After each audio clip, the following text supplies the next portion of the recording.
Hey everyone, and welcome back to Chapter 9. We're looking at the second section now, solving quadratic equations by completing the square. Super fun.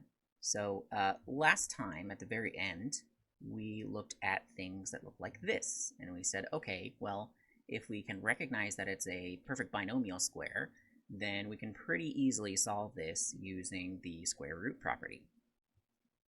And you can see here that it pretty clearly is a perfect square because we got this x squared is a perfect square and 49 is a perfect square, and this is 2 times a times b, basically. So this is pretty easy to do based on the stuff that we did in the last video, but this doesn't cover everything. What if we had something that looked like this? Now we don't have this 49 here. We can't factor it like we were in the top equation, right? And you know, you might be tempted to say, oh, well, you know, it's still not horrible because you can factor out an x. And you say, oh, okay, well, you can just set each thing equal to 5. Of course, that's wrong because you can only do that when it equals 0. Fine, okay, so let's subtract 5 from both sides. Can we factor this guy? All right, let's see. I need two numbers that multiply to give me 5, but add together to give negative 14. There's not a whole lot of numbers that multiply together to give you 5, being a prime number and all. So your only options here are 5 and 1. But there's no way to add or subtract or anything to make them give you a coefficient of negative 14.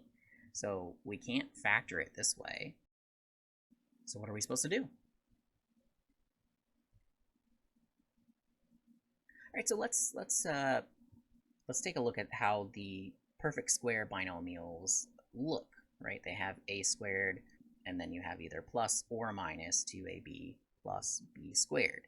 So that middle term,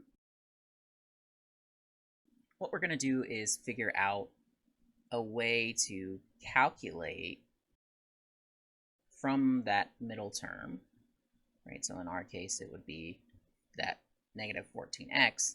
What we're going to do is calculate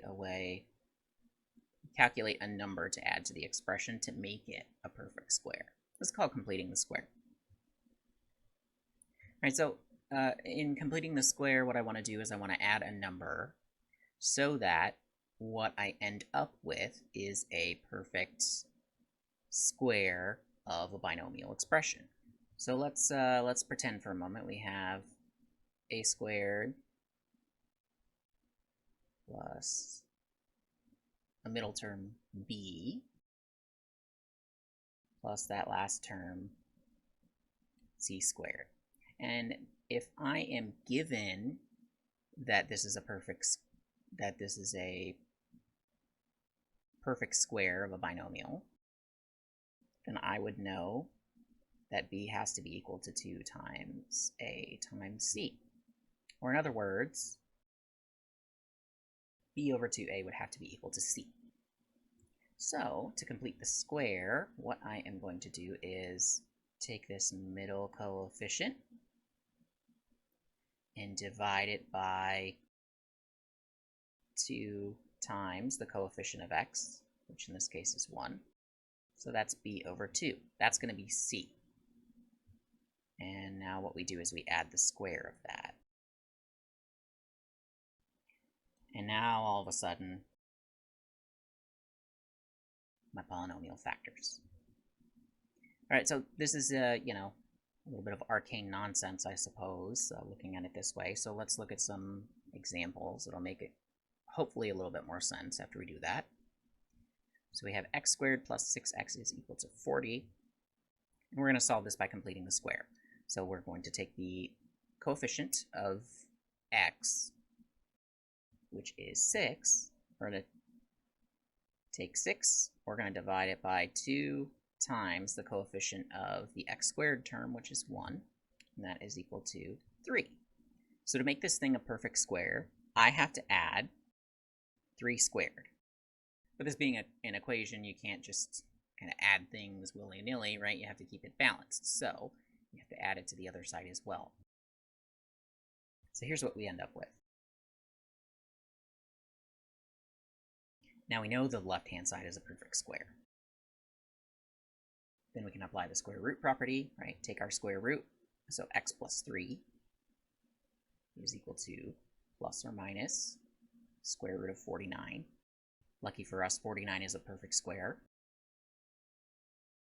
And then subtract 3 from both sides. Then, of course, we can list out what our answers are.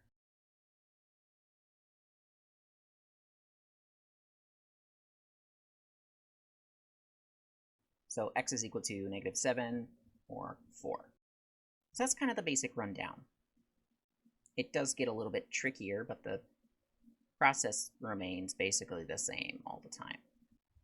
All right, so here I have y squared minus 10y. I'm going to take this 10 and divide it by 2 times the coefficient of y squared, which is just 1. This gives me 5. So to complete the square, I'm going to add 5 squared to both sides.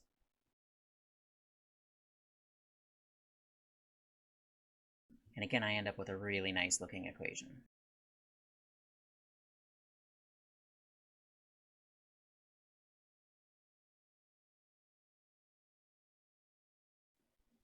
So get that y is equal to 5 plus or minus 4, which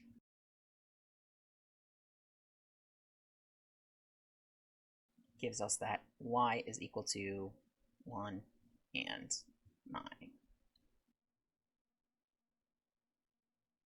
All right, so here's something that's maybe a little bit more off-putting.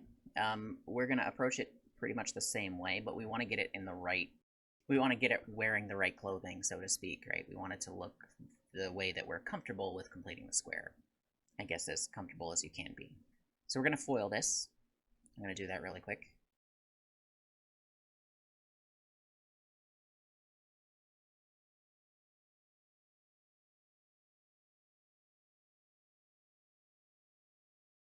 Right now, of course, the guy on the left factors, but that's not very surprising because we just FOILed it out from its factored form. So this is not,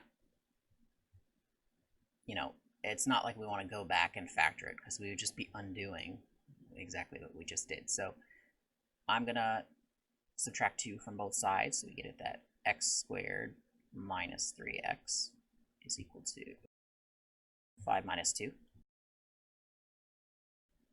There we go. Okay. Now I want to complete the square.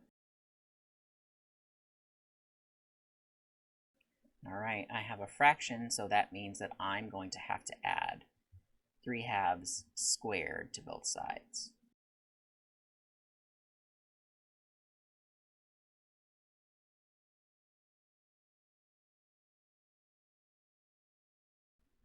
All right, 3/2 squared is 9/4, and then I have to add that on the right-hand side.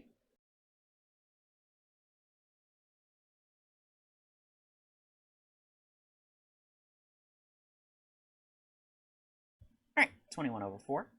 And then I know I have a perfect square on the left-hand side, so this is going to be x minus 3/2 quantity squared is equal to 21/4. Take the square root of both sides. Now let's see, the square root of 21 is already simplified, so there's nothing I can do there. But the square root of 4 is 2, so I'm going to just finish it out. Can combine them into a single fraction to make it look a little bit nicer. So your solution set's going to be 3 plus square root of 21 all over 2, 3 minus square root of 21 all over 2. Right, so here is how we do this in general. We looked at kind of easier examples before when we when the coefficient of the squared term was 1, but now that doesn't have to be the case. All right, so to make this work, what we're going to do is factor out an a. So this is going to be equal to a times x squared plus b over a times x. And we're actually going to leave the c out. Then what we're going to do is complete the square inside of this guy, which we already know how to do.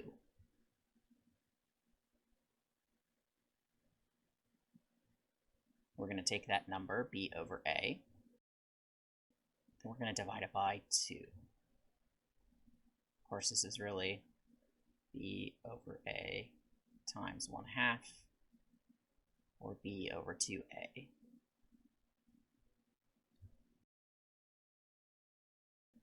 So that's the thing we're going to be adding the square of. Again, seems like we're just kind of massaging symbols around right now, so let's look at something more specific again. We have 4x squared plus 3x equals 2. So what I'm going to do here is factor out a 4.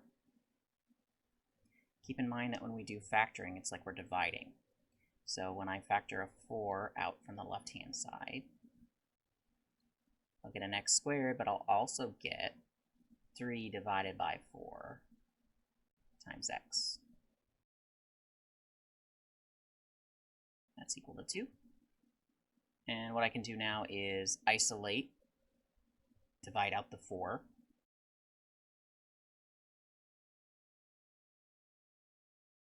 All right, now I am going to take my 3 over 4, and I'm going to divide that by 2,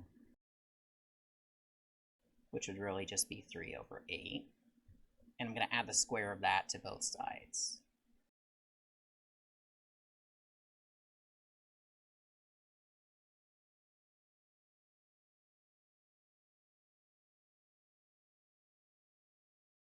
Let's simplify the right-hand side.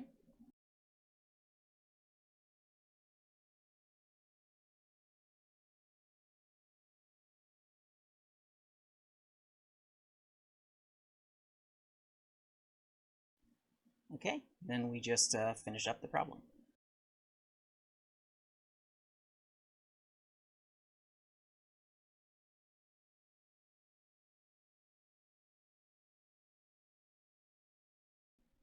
And from there, we just have to subtract a 3 over 8, which we can combine into one fraction because we have a common denominator.